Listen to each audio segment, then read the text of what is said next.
दोस्तों तारीख आज 17 जुलाई 2026 दिन शुक्रवार, हिंदी तिथि तृतीया। आइए जानते हैं आज की देश और दुनिया की सबसे महत्वपूर्ण और ताजा खबरों पर नजर डालते हैं। पर अभी तक आपने इस वीडियो को लाइक नहीं किया तो लाइक कर दीजिए।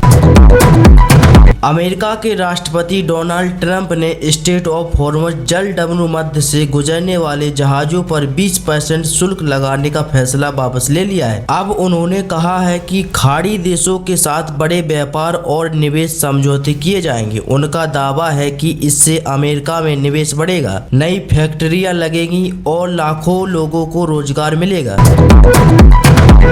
आज मौसम विभाग के अनुसार उत्तराखंड, हिमाचल प्रदेश, पूर्वी उत्तर प्रदेश और उड़ीसा के कुछ इलाकों में भारी बारिश हो सकती है। वहीं पंजाब, हरियाणा, दिल्ली, जम्मू कश्मीर, पश्चिमी उत्तर प्रदेश, राजस्थान, केरल और कर्नाटक में हल्की से मध्य बारिश के साथ तेज हवाएं और गरज चमक की संभावना है। अमेरिकी राष्ट्रपति डोनाल्ड ट्रंप ने दावा किया कि ईरान के नए सर्वोच्च नेता मोज्तबा खामेनेई अब बहुत कमजोर हालत में हैं। वह काफी समय से लोगों के सामने नहीं आए हैं, इसलिए उनकी तबीयत को लेकर कई तरह की बातें हो रही हैं। हालांकि ईरान ने ट्रंप के इस दावे की पुष्टि नहीं की है।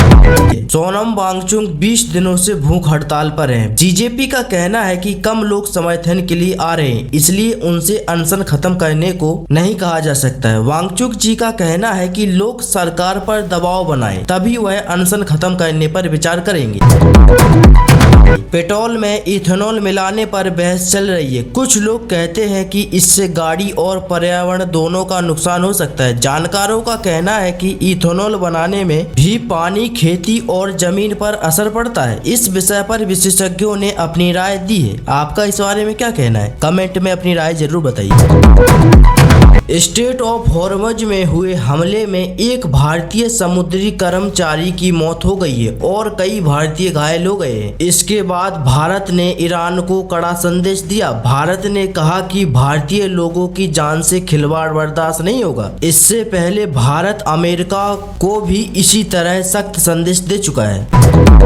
एक रिपोर्ट के अनुसार भारत में विटामिन डी की कमी बहुत से लोगों में तेजी से बढ़ती जा रही है। इससे हड्डियां कमजोर हो सकती हैं, शरीर में दर्द, जल्दी थकान और बार बार बीमार होने की परेशानी भी हो सकती है। रोज कुछ समय धूप में जरूर बैठिए, अच्छा खाना खाएं और जरूरत हो तो डॉक्टर की सलाह जरूर लें। भारत और ब्रिटेन के नए व्यापार समझौते से कई विदेशी सामान सस्ते होंगे। स्कॉच, विस्की, लग्जरी कारें, मेकअप और दूसरे सामान कम कीमत पर मिल सकते हैं। वहीं भारत के कपड़े, जूते और खाने पीने का सामान ब्रिटेन में बिना ज्यादा टैक्स के बिकेगा। इससे दोनों देशों के व्यापार और कमाई की बढ़ने की उम्मीद है। सुप्रीम कोर्ट में हंगामा करने और मुख्य न्यायाधीश सूर्यकांत के लिए गलत शब्द बोलने वाले प्रबल प्रताप सिंह को दिल्ली पुलिस ने गिरफ्तार कर लिया है। उसके साथ एक और युवक भी पकड़ा गया। दोनों के पास गलत बातें लिखी पर्चियां मिली। पुलिस अब पता लगा रही है कि यह सब पहले से तय था या नहीं। वैष्णो देवी मंदिर में चढ़ाई गई चांदी को लेकर बड़ा मामला सामने आया है। शिकायत में कहा गया कि कुछ चांदी नकली या बदली गई हो सकती है। कोर्ट ने पुलिस से सभी जरूरी कागज मांगे हैं। अब पुलिस जांच करेगी कि चांदी कहां से आई, किसने संभाली और कोई गड़बड़ी हुई या नहीं। भगोड़े कारोबारी नीरव मोदी को भारत लाने की तैयारी चल रही है। वह 2019 से ब्रिटेन की जेल में बंद है। ब्रिटेन की अदालतें उसे भारत भेजने की मंजूरी दे चुकी हैं। विदेश मंत्रालय ने कहा कि बाकी कानूनी काम पूरी होते ही नीरव मोदी को भारत लाया जाएगा। आपको बता दें कि नीरव मोदी एक हीरा कारोबारी है। उस पर पंजाब नेशनल बैंक PNB से हजारों करोड़ रुपए की धोखाधड़ी करने का आरोप है। इसके बाद वह भारत छोड़कर ब्रिटेन भाग गया था। वह 2019 से वहां की जेल में बंद है। कानूनी प्रक्रिया पूरी होने के बाद उसे भारत वापस लाया जाएगा। दोस्तों आज की इस पूरी न्यूज को आप तक पहुंचाने के लिए हमारी टीम ने काफी मेहनत की है। हर खबर को सही तरीके से आप तक पहुंचाने की कोशिश की जाती है ताकि आपको देश दुनिया की जरूरी जानकारी समय पर मिल सके।